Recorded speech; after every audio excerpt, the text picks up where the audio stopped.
In the church world where people are following Christ and wanting to emulate Christ in their lives and imitate Christ in their behaviors, they're asking for some of those qualities that are really kind of having to do with the shaping and contouring of our actual inner self.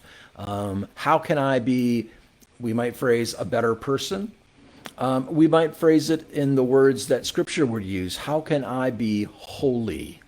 And that's kind of intimidating for some of us, isn't it? You know, we say, how can I be holy? And we picture in our minds this perfect being, flawless, sort of maybe floating a few feet off the ground. And we might say, well, that's not me. I'm not really like that. What it means to be holy is to be good in those ways as Christ is good. If you are speaking truthfulness, not mostly truthful, but a little non-truth, a little dishonesty, that would not be holiness.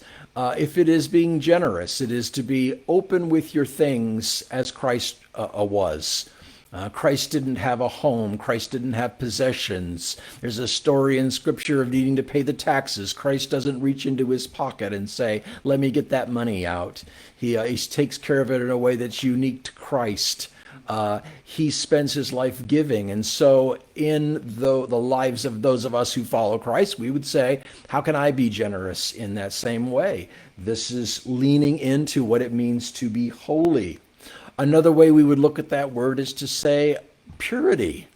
There are times in our lives, maybe I'll speak for myself and you can say if this is something that is resonating inside of you as well. There have been times I've said, I'm living a very pure life. My thoughts are pure. My work is pure. I care about my family and ministry and the Lord and growing in my spiritual formation. And there are other times I don't feel so pure. I have other things on my mind. They aren't the well-being of other people. Sometimes we need self-care. That's not sinful. Sometimes we want to live out a private thought life that is secret to us, that does us and others no good. And this is one of the ways that we could look at that word purity.